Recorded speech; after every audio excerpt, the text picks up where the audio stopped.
Shalom, salam jumpa di renungan harian kita, Kamis 7 April 2022.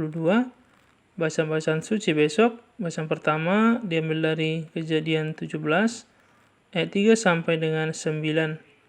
Injil diambil dari Injil Yohanes 8, ayat 51 sampai dengan 59.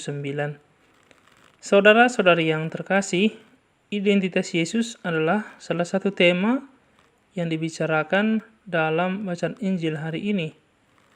Dalam Injil Yohanes bab 8, Yesus mengklaim 4 hal utama tentang dirinya. Pertama, ia menyatakan diri sebagai terang dunia.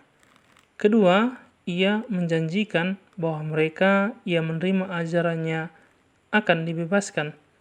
Ketiga, ia berjanji bahwa siapapun yang menuruti firman-Nya tidak akan pernah mati. Keempat, ia memakai nama ilahi, Aku, dan menyatakan bahwa lebih tua dari Abraham.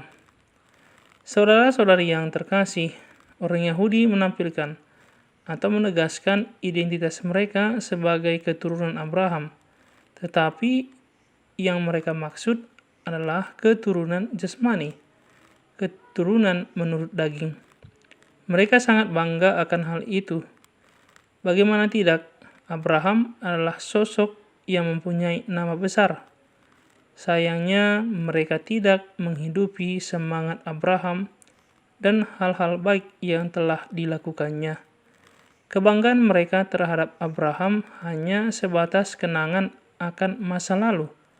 Dengan demikian, mereka sesungguhnya tidak mengenal Abraham dengan baik. Pantas saja mereka juga tidak mengenal Yesus dan Bapa yang mengutus Yesus untuk datang ke dunia. Bahkan karena arogansi diri, mereka menolak Yesus.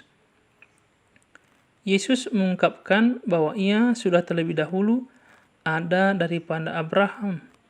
Ia mengenal Abraham. Melihat keterbatasan pengenalan orang Yahudi akan Abraham, Yesus berharap agar mereka segera bertobat. Tidak ada gunanya membanggakan diri sebagai keturunan jasmani seorang yang terkenal kalau ternyata sikap kita berbanding terbalik dengan sosok teladan itu. Yang terpenting adalah bagaimana kita sendiri menghasilkan buah-buah yang baik dengan mengikuti keteladanan orang yang kita banggakan. Hal itu ditegaskan Yesus dengan menggambarkan relasinya dengan Bapa. Ia berasal dari Bapa. Ia hadir di dunia karena kehendak Bapa. Yesus berkata, "Sebelum Abraham jadi, Aku telah ada." Dengan menyebut diri Aku, Yesus menyebut nama Allah yakni Yahweh, yang dalam bahasa Ibrani dimengerti sebagai Aku adalah Aku. Abraham dan para nabi diutus oleh Bapa untuk mempersiapkan orang Yahudi agar bertobat dan menerima Yesus sebagai anaknya. Namun mereka tidak mau bertobat. Mereka bahkan mengusir dan ingin membunuh Yesus. Kebanggaan sebagai keturunan Abraham secara jasmani membuat orang Yahudi menutup diri pada semangat pertobatan.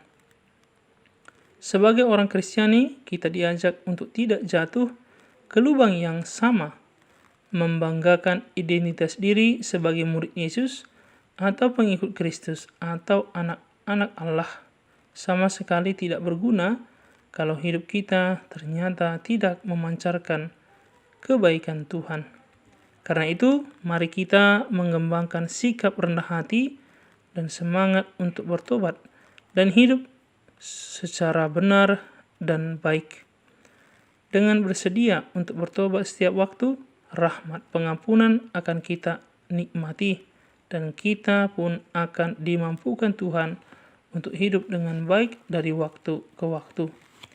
Saudara-saudari yang terkasih, janganlah kita menampilkan sisi hidup seperti orang-orang Yahudi yang condong merasa benar, melainkan marilah kita menampilkan hidup kita sebagai pribadi yang selalu terbuka akan pertobatan dan pembaharuan, baik dalam kata maupun dalam tindakan. orang yang merasa diri selalu benar, yakinlah bahwa dia akan sulit berkembang, karena umumnya dia akan berjuang menghindari dan menolak kebenaran di luar dirinya. Dia akan terkukung pada dunianya yang sempit. Semoga kita tidak membina diri menjadi pribadi-pribadi seperti itu, supaya kita berkembang dan rahmat-rahmat Tuhan juga akan semakin banyak mengalir dalam hidup kita. Semoga Tuhan memberkati kita semua. Amin.